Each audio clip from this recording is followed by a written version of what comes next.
Então vamos lá, vamos aprofundar na crise Flaviotti, porque essa crise que envolve o Banco Master, pode anotar, vocês estão assistindo, ela vai cair no colo do Lula, tá?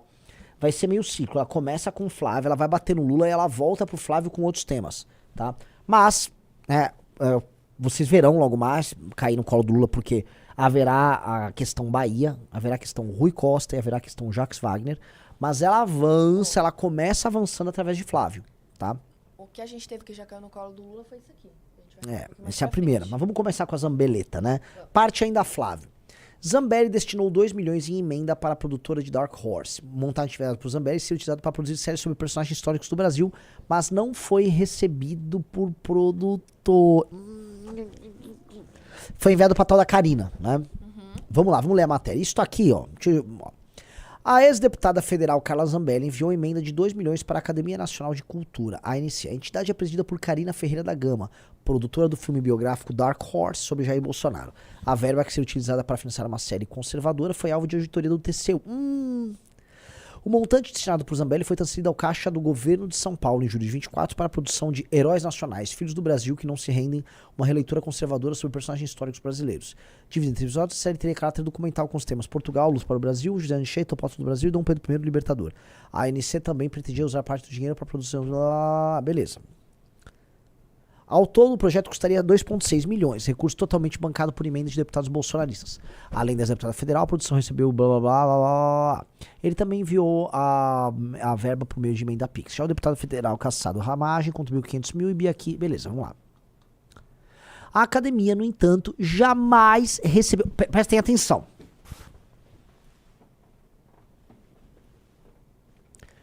Temos um caso. Não é aqui sobre Dark Horse. Havia uma outra produção que também era tocada por Karina, ou seja, a Karina que estava no filme Dark Horse também estava nessa série. Há um dinheiro que é enviado com um argumento de que está fazendo uma produção conservadora e o dinheiro não vai pro fim. Olha que interessante. Será que temos um padrão, dona Ana? Temos um padrão de comportamento criminoso? E aqui não dá pra falar, era privado, tá? Sério, eu vi isso aí. A academia, no entanto, jamais recebeu dinheiro. O valor foi alvo de um ofício do TCU após uma auditoria identificar incoerências, principalmente o fato de o recurso ter sido depositado diretamente em uma conta do governo estadual. Após a determinação do TCU, o governo de São Paulo transferiu o recurso destinado à ANC, mas o recurso ainda não foi encaminhado, porque a ONG não apresentou toda a documentação necessária para receber a verba. Se as pendências não forem resolvidas pela ONG, os recursos que permanecem disponíveis para execução serão devidos em conformidade com a legislação, afirma o governo em nota. Tá? Questionado sobre o destino, blá blá blá, beleza. A Karina Ferreira da Gama, desce aí, voltou a aparecer no noticiário dessa sexta-feira após a abertura de apuração aberta pelo blá blá blá, para investigar as irregularidades em emendas parlamentares para projetos culturais, incluindo a cinematografia Dark Horse. O filme, gravado no fim do ano passado, ganhou relevância nos últimos dias após o jornal Intercept Brasil divulgar conversa em que o senador Flávio pede dinheiro a Vorcaro para financiar a produção cinematográfica. Informações preliminares apontam que o banqueiro teria prometido ao parlamentar 134 milhões para ajudar no filme. Até o momento, entanto, os comprovantes apontam o repasse de 61. Ufa, foi só 61. Ufa.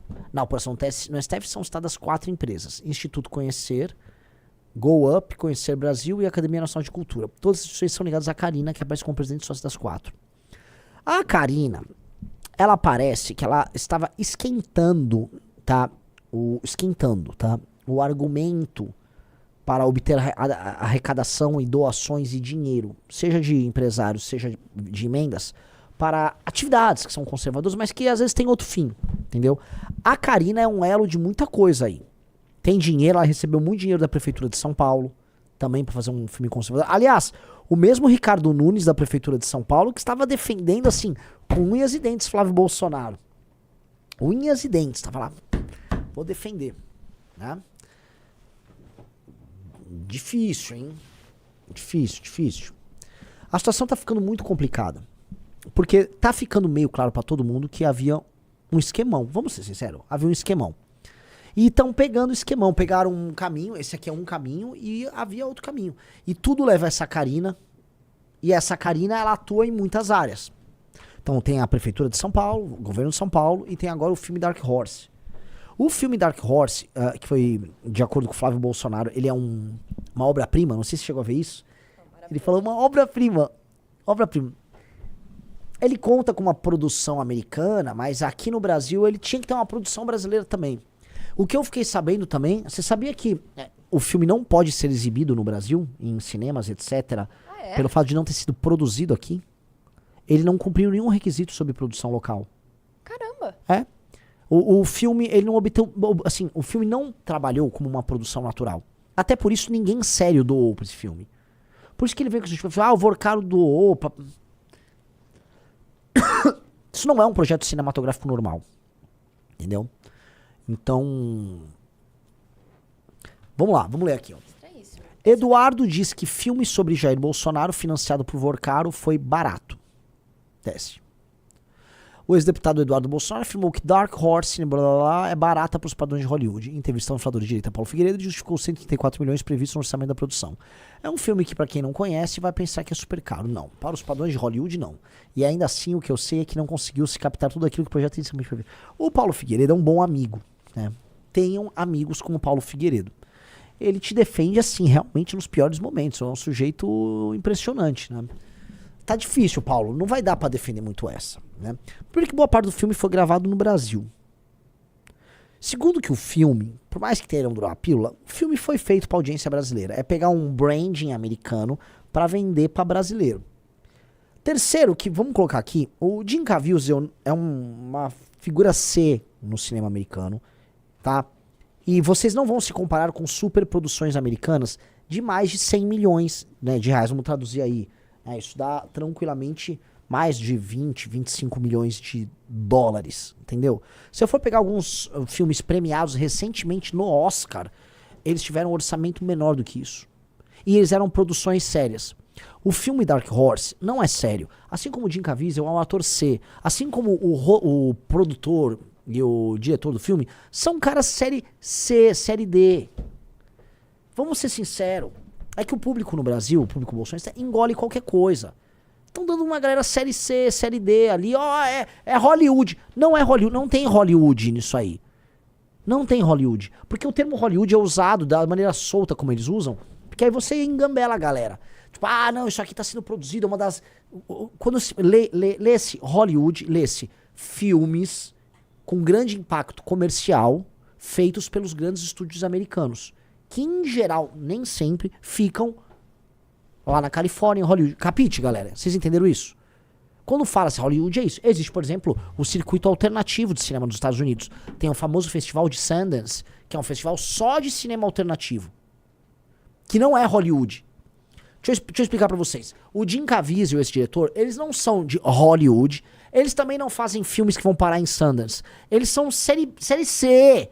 Eles fazem assim, um pastor de uma igreja pediu pra fazer um vídeo ali, um conservador ligado a um deputado, sei lá, no Alabama, quer fazer um documentário. Aí eles contratam esses caras. É isso. Não confundam as coisas. Porque senão vocês vão cair em papo, contratamos o diretor de Hollywood, entendi, vai sair sei lá, o Avengers Endgame do Bolsonaro. Não é. O Bolsonaro tá fazendo um filme C, de orçamento enxuto, porque o filme é um filme C, e filme C tem orçamento enxuto.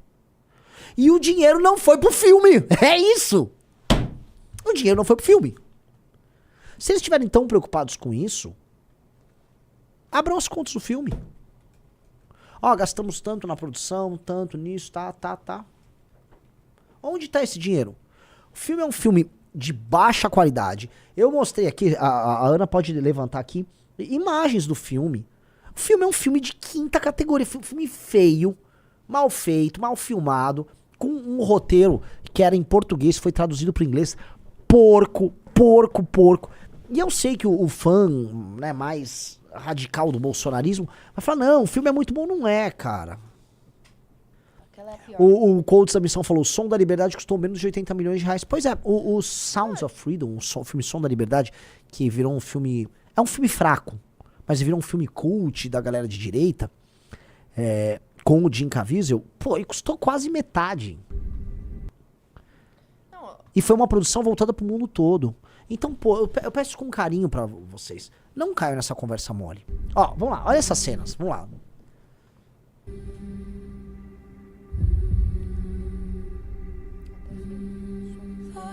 Pausa. Vejam a cenografia. Vejam as cores e a cenografia. O que eu quero dizer... Aloysio, você trabalha um pouco com cinema, não trabalha também? Vem aqui.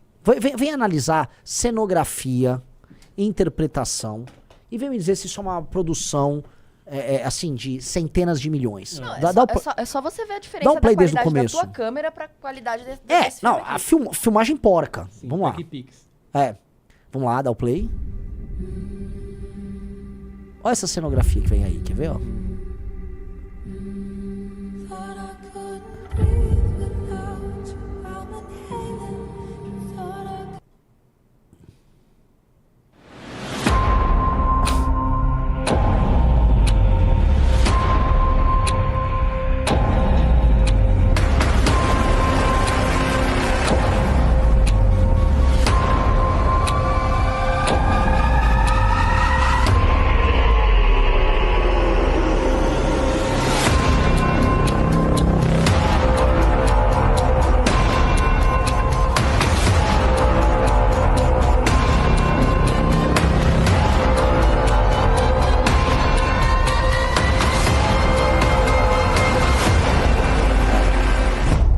Um cara tá falando, Renan, isso é making off.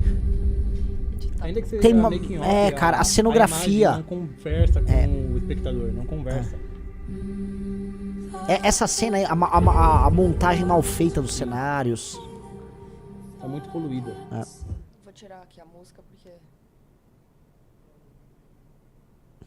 O elemento básico de tudo isso, que é um filme de roteiro laudatório, nenhum filme sério, seria um mero filme de propaganda tosco laudatório, roteiro tosco. Sim. Reparou que essa cena na frente desse hospital, ele se repete várias vezes, ou seja, é um filme todo sentado em alguns poucos lugares, o que quer dizer que o filme é barato, porque eles não têm muitas externas. Que o caro, pelo que eu sei, é o pós e a externa, certo? Sim, até porque não tem muita história Bolsonaro, né? Não tem muita história. Vai mostrar o quê?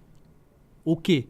A facada que vamos colocar assim, que é o ponto principal da vida do Bolsonaro, de ter tomado a facada, é uma porcaria a cena. É uma faca de brinquedo. É uma faca do Chuck, de brinquedo. Tem aqui a cena. Eu li o roteiro, o momento da facada, o momento mais importante do filme.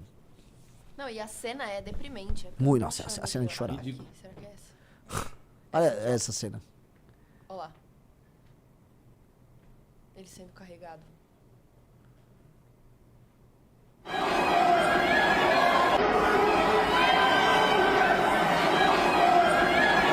É o Mário Frias gritando ali? Parece. Tem um cara gritando, quer ver, ó? Um cara de camisa branca, mais ou menos na altura da cintura do Bolsonaro. Não. Mais perto. Dá o play. Ó, esse cara, ó, esse ali, ó. Esse aí. Acho que é ele. Parece ele. Ó, dá o play. É ele! Ah, ele faz a ponta dele. Participação especial? Não, deprimente. Deprimente. Deixa eu ver. Então, assim, entenda, galera, esse filme não é um filme de 134 milhões. Ele não é um filme de Hollywood. O Jim Caviezel não é um grande ator de Hollywood. Com todo respeito ao cara, estou falando que ele não é. Aí eu falo assim, Renan, você é um dos maiores guitarristas do mundo? Eu não sou. Sou um grande compositor da banda Limão Rosa. Eu sou um dos grandes guitarristas do mundo. O Jim Caviezel também não é um dos maiores atores do mundo. Ponto. Parem. Os caras estão reclamando do filme. Que gente chata, a galera tá brava comigo. Muito ruim. Né? Essa é a cena, só a última vez pra gente falar.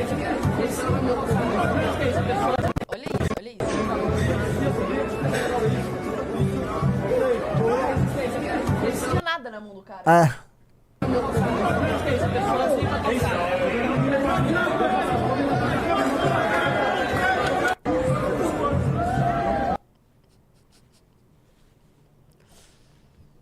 É. 134 milhões, tá? é isso. Assim, vamos lá pra notícia que saiu sobre o filme, ou sobre a casa. Eu quero só comentar da casa, que depois a gente faz um apanhado geral, tá? Essa aqui é a notícia mais importante, tudo que ela começa a pegar das pistas. O ICL foi até os Estados Unidos mostrar que a empresa que supostamente recebeu o dinheiro, que trabalha com filme, ela só alugou um lugar pra fazer, né? Ou seja, nem a produtora em si. Agora isso aqui preocupa. Empresa de administrador do fundo utilizado para captar recursos para filmes sobre Bolsonaro comprou um imóvel nos Estados Unidos. Escritório de advocacia de Calixto nos Estados Unidos também consta como agente registrado de fundo que recebeu 2 milhões do banqueiro Daniel Vorcara para financiar filme. Desce. O fundo ligado ao advogado Paulo Calixto, aliado de Eduardo Bolsonaro, comprou em fevereiro uma casa em Arlington, no Texas, região onde vive o parlamentar caçado. A operação foi feita pela Mercury Legacy Trust, fundo que detém a propriedade do imóvel anunciado à época por $753 mil. O escritório de advocacia de Calixto nos Estados Unidos também consta como agente registrado do fundo Heaven Gate, blá blá blá, que recebeu 2 milhões do banqueiro Daniel Vorcaro com o objetivo de financiar o filme Dark Horse. A informação sobre a compra do imóvel foi divulgada na Folha. Tanto o Mercury quanto o Heaven Gate ficam no mesmo endereço, em Dallas, onde também está sediado o escritório utilizado por Calixto e cedido a Eduardo Bolsonaro para realizar reuniões políticas. O documento da empresa e do fundo não mostra se a relação financeira da empresa com o fundo Heaven Gate. A operação da compra foi assinada por André Porciúncula. Esse é um malandro, hein? Que foi secretário de Fomento à Cultura no governo Bolsonaro. É lá da Bahia, o André Porciúncula. Ele atuou como representante da América e estrutura jurídica nos Estados Unidos para administração patrimonial. A escritura do imóvel mostra que a compra da casa foi efetivada em 27 de fevereiro. O documento aponta que a residência fica localizada em Arlington, município da região metropolitana de Dallas, que se tornou base de Eduardo. Então vamos lá. O Eduardo tem imagens morando no Texas há muito tempo. Se for no Instagram dele, da esposa dele, que é uma deslumbrada, o que você vê? Eles indo em jogos de futebol americano dos times lá do Texas. Ele tem uma vida meio texano, chapelão, quer ficar lá no Texas. Então, muita gente diz, o Eduardo não mora na Flórida? Não, quem mora lá é o Constantino e o Paulo Figueiredo. O Eduardo fica no Texas. Às vezes ele pega o avião e ele vai lá pra Washington pra se reunir com a galera do Partido Republicano. É isso, tá? Aí, o dinheiro do filme, que é movimentado por um empresário que fica lá em Dallas, cujo escritório fica em Arlington, serviu, Donana, pra comprar uma casa em Arlington. Que coincidência, Tá, né? que coincidência, galera. Não, com certeza a casa era pra ser um cenário do filme. Não é? A casa era um cenário ali. Gente do céu, não vamos ser trouxa. Não vamos ser trouxa. Quando as coincidências estão todas na tua cara, você fala o quê? E vejam, procurados, Paulo Calixto, Eduardo e André Porciúncula não responderam. As transações realizadas por Calixto devem entrar na mira da Polícia Federal, que vai investigar se o banqueiro Daniel Vorcaro, a pedido de Flávio Bolsonaro, destinou recursos para financiar a investida de Eduardo contra o Supremo Tribunal Federal nos Estados Unidos. Essa é a parte, vamos ser claros, essa é a parte que, assim, o STF, não dá pra ajudar o STF, né? Esses caras, não dá. É que, assim, gente, não é que o Daniel Vorcaro queria financiar, vamos dizer, atividades subversivas do Eduardo lá. Ele queria pagar uma bolada pra eles em troca de um favor. O que você precisa saber qual é o favor. A desculpa era o filme. Qual é o favor? O que foi entregue? Foi entregue no governo Bolsonaro? Foi um acordo desenhado no governo Bolsonaro? Ou é um acordo que envolve, por exemplo, algo que aconteceu agora? Vamos lembrar uma coisa, Ana. O Flávio Bolsonaro enterrou a CPI do Banco Master. Ele publicamente, ele falou que fez o acordo com o Alexandre de Moraes. O Flávio Bolsonaro enterrou a CPI do Banco Master. Ali no da dosimetria, todo mundo viu isso. Por favor, avisa. Eu vi. Pelo amor de Deus, eu não quero falar que eu tô louco. Mas assim, coisas feitas durante o governo Bolsonaro e coisas feitas agora justificam uma parceria profunda, mas deve ter mais coisa. Havia supostamente um contrato, tá? Este contrato, de acordo com o Flávio, estava sendo pago até parar de ser pago. E aí ele exigiu que mais dinheiro entrasse. Esse dinheiro não foi parar na produtora, a produtora já negou, a produtora americana. E uma parte dele já foi parar lá nos cofres de um cara, Paulo Calixto, que comprou a casa no bairro que mora o Eduardo Bolsonaro. Só resta saber se ele mora nessa casa. Vamos lá. Documentos obtidos pelo Globo mostram que Calixto manteve por décadas residência em Arlington. Ele e a esposa, Ana Calixto, compraram uma casa na cidade em 98 por meio de financiamento imobiliário. Em 16, o casal registrou formalmente o imóvel como residência principal perante o condado de Tarrant. A propriedade foi posteriormente usada como garantia em uma operação financeira em que o imóvel é usado como garantia para obter crédito junto a Quicken Loans. Em agosto de 25, o financiamento vinculado ao imóvel foi quitado e dias depois, Calixto vendeu a casa para a empresa Keyhart LLC. Os documentos obtidos não mostram vínculo societário formal entre a Mercury e a Heaven Gate. Nas redes sociais, Bolsonaro negou ter sido beneficiado por recurso. Ah, não. Então...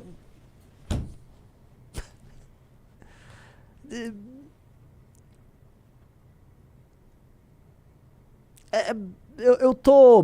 né? Eu tô maluco? Amigos, tem muito dinheiro que foi depositado por ele. Cadê esse dinheiro? Os Bolsonaro vão aguardar as investigações para se pronunciar? Deixa eu falar uma coisa pra você que é fã. Assim, chame seus pais bolsonaristas. Ou esse é o momento que você vai pegar o nosso link e vai mandar para seus amigos bolsonaristas e seus pais bolsonaristas. Isso aqui é um recado, põe até na outra câmera aqui. Um recado muito claro para eles. Ana, outra câmera. Tá? Olha só.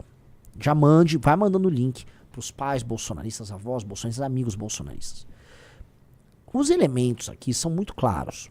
Há uma relação, não só de amizade, mas uma relação pecuniária entre Daniel Vorcaro e Flávio. Isso é inegável, nem o Flávio nega isso. Vieram a público dizer pra vocês que isso era pra um filme, era apenas uma doação privada e que não sabia de nada errado sendo feito pelo Daniel Vorcaro. É mentira. Já havia inúmeras matérias na imprensa. Sabia-se da existência, inclusive, da emenda Vorcaro, que é uma emenda que o Ciro Nogueira estava andando para tentar salvar o Vorcaro. E o final da conversa ali foi às vésperas do Vorcaro ser preso. O banco já estava parando as operações, todo mundo que conhecia minimamente o lobby do Vorcaro no Congresso sabia que o Vorcaro estava encrencado. E o próprio Flávio reconhece isso, dizendo na conversa que o coisa estava atrapalhado, estava cheio de problema. Qualquer um que conhecia a política em Brasília sabia que o Vorcaro era encrenca. Isso inclui até o PT, inclui todo mundo sabia. Todo mundo sabia que o Vorcaro estava comprando autoridades. Não era novidade para ninguém. O contrato, inclusive, assinado pela Viviane Barsi, mulher do Alexandre de Moraes, com o Banco Master do Vorcaro, foi anterior a isso. Portanto, se você for falar que o Alexandre de Moraes tinha relações, você não vai poder, então, negar que o Flávio Bolsonaro também não tinha relações. E as relações não são de interesse republicano. Ninguém contrata com um valor desses a mulher de um ministro do STF, assim como um senador da República não pede uma doação secreta para um filme de 134 milhões. Ninguém pede. Não diga isso. Existem os meios em que uma empresa pode doar para um filme. E em todas as vezes, a empresa, quando coloca o dinheiro no filme, ela quer estampar a sua marca no filme. Ela não faz com sigilo. Ela faz para aparecer. É por isso que as empresas investem em filmes. Isso quando tem leis de incentivo. Quando não tem, ela exige. Ela quer fazer uma publi no filme. Entenderam? Então você que é bolsonarista, você tinha que falar, pô, tô desconfiado, isso aqui parece estranho. Eu não posso acreditar que o cara que eu tô apoiando, o Flávio Bolsonaro, ele tá fazendo negócio com os maiores bandidos do Brasil. É que ele faz, mas tô falando aqui com você. Ele mentir pra vocês e fingir que isso não aconteceu é outro ponto que você também tem que levar em consideração. Porque ele trata você, portanto, como um idiota. Uma pessoa que ele pode ficar mentindo, enganando, sabendo que você vai acreditar. Muitos deles, da família Bolsonaro, acham que você... Não é que você é vítima, mas você é cúmplice. Que você sabe que eles são corruptos e eles só precisam te dar uma boa resposta pra você poder jogar pras outras pessoas e isso ficar assim.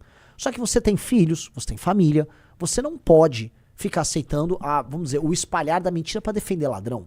Que exemplo você vai dar? Como você vai falar pro seu filho que tá indo pra escola, ou pra qualquer pessoa que tá cometendo um erro, isso aqui tá errado, se comporte de maneira decente, quando você é o primeiro a pedir pra mentirem pra justificar roubo?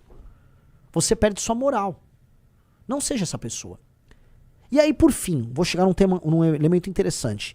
Não há, hoje, chances do Flávio Bolsonaro vencer o Lula no segundo turno. O Flávio, saíram matérias na imprensa, despencou nas consultas para segundo turno, quando comparado com o Lula. Portanto, votar no Flávio é eleger o Lula. Votar no Flávio é eleger o Lula. Tá na hora de vocês começarem a abandonar certa paixão pela família Bolsonaro e serem pragmáticos. Comecem a olhar para outras pré-candidaturas, para outras lideranças. E de preferência, olhe para pessoas que tratem vocês como seres humanos que têm um cérebro aqui dentro. E não só como alguém que pode ser vítima de uma chantagem emocional ou cúmplice de uma mentira eleitoral. Alguém que te trata como um cidadão honesto, como um cidadão inteligente e um cidadão capaz. Falar a verdade machuca, mas liberta. A mentira adocicada, ela contagia, ela ganha teu coração, mas ela te vicia, ela te mata. Tá? Então eu tô pedindo agora, por favor, se liberte. Use a verdade para se libertar, tá? E honre teus filhos e netos que estão te mandando esse meu vídeo, porque essas pessoas, na prática, Elas já se libertaram dessa mentira e elas querem libertar você. Não há como defender que um político faça contratos com o maior bandido do Brasil na casa das centenas de milhões. E eu até coloco aqui pra vocês, e se não fosse o Vorcaro? Se fosse qualquer outro bandido? Continuaria sendo indecoroso porque um senador da República não pode fazer esse tipo de contrato, esse tipo de relação. Ó, faz um contrato aqui, ó, em sigilo pra mandar um dinheiro pra mim. Por quê? Ninguém fica dando dinheiro aí à toa. É dinheiro pra caixa 2? É dinheiro pra abastecer? É dinheiro de propina? E aí eu pergunto, se fosse pra um petista, ou pra um cara do Centrão, ou se fosse pra mim do MBL, você agiria da mesma maneira? Você estaria inventando desculpas? Ou você tava, vagabundos, canalhas? Eu vi vídeos de deputados bolsonaristas, de políticos eleitos, de influenciadores que são uma vergonha. Eu vi o Deltan Dallagnol fazer ele que, né, a pessoa dava atim numa sala e ele prendia. Pedia prisão de todo mundo. A pessoa espirrava e ia preso. Fazendo um malabarismo retórico patético pra justificar. Eu vi o Sérgio Moro, que um dia foi símbolo da luta contra a corrupção. Hoje não é. O Sérgio Moro é, assim, condescendente com a corrupção. Sérgio Moro é um amigo de corrupto. Sérgio Moro é amigo de bandido. Essa é a real. Sérgio Moro é amigo de bandido. Aguardem, é o favorito a vencer as eleições do Paraná, aguardem um governo muito ruim do Sérgio Moro. E aguardem a manutenção de todos os esquemas pré-existentes do Ratinho com o Sérgio Moro. Porque um cara que não consegue nem se indignar com o que tem ao redor dele, com o Flávio, é um cara que já morreu por dentro. É um cara que só é, né? Que é outro, derrite policial. Pô, o derrite é correto, é duro com o bandido. Não é duro com o bandido. Eu entendi, ele é duro com o bandido do Comando Vermelho, com o PCC, ele quer prender os caras. Mas se o bandido botar uma gravatinha e falar mito, aí o derrite... né? Aí ele gosta. Ô, Derrite. Isso humilha a classe policial no Brasil. Porque o Vorcar é bandido. E, inclusive, tão bandido, ô Derrite, só pra te avisar, que existe relação da REAG, que é um fundo ligado ao PCC, com o Banco Master. Então quer dizer que os seus inimigos do PCC, se fizerem negócio lá com o Master, tá tudo bem. É isso? Esse é o recado? O recado é muito, muito tosco. Assim, não existe liderança aí nessa turma. Esses caras, Derrite, Moro, Dallagnol, que vergonha. Eu tinha uma admiração pelo Derrite. Minha relação com o Derrite agora é de, assim, de... Nossa, que decepção. O Moro, o Dallagnol é vagabundo há muito tempo. O Moro, eu errei em voltar a dar crédito pro Moro. Não merece nada, erro meu. O Derrite eu só tô assim, nossa. Eu ouvia falar coisas boas do Derrite. O Nantes... em São Paulo, um vereador bacana, tinha uma atuação bacana. Nantes, que fim de carreira, Nantes. Quem acredita gravar um vídeo lá com o bigodão todo bravo, Nantes, pra no final do dia ter que passar pano pro Flávio? Cadê a coragem? Cadê a coragem? Eu não entendo, os caras que têm coragem de ir na rua pegar bandido, pegar vagabundo, mas tem medo de falar a verdade sobre o político do próprio partido. Que isso é coragem? Então a coragem fica na rua, quando entra no parlamento, vira mocinha. Que isso? Nantes, Derrite, que isso? Vocês representam uma corporação que a gente defende. A Polícia Militar de São Paulo é uma corporação séria. Não tem que ser assim. É uma vergonha o que vocês estão fazendo. Como é que eu vou falar que a gente vai fazer uma guerra contra o crime organizado e que as polícias vão ser valorizadas quando vocês, que são símbolos da corporação policial, veem um crime do lado de vocês sabem que é crime e não, veja só. Tá tudo bem, meu herói. Porra! Que merda! Que vergonha! Que coisa feia, coisa bizarra. Like na live aí, pessoal. É uma vergonha isso. Vocês são policiais, cara. Vocês sabem quem tá pelo errado. Vocês farejam vagabundo. Vocês sabem que é vagabundo. Mas entrou pra política e esqueceu o que aprendeu na polícia. Aí esqueceu tudo. Aí fica aquele discurso meio farrur, né? Do, é isso aí, vamos dar tiro no bandido e não sei o quê. É não sei o quê? A coragem fica na rua? Coragem tá aqui, ó. Coragem pro homem, não é, assim, desculpe a Ana, que a mulher aqui vai entender. Num homem, a coragem tá na bola e na cabeça. Entendeu? Então não adianta, às vezes, fama de mal, tem aqueles caras tudo barbudo, tatuado, eu sou alfa. E aí, na hora de manter coerência nas suas ideias, você não ser firme. Você pode ser o maior frango, o maior bobão. Se você tiver firmeza nas suas ideias e coerência naquilo, isso é ser homem, isso é manter a palavra. que é isso?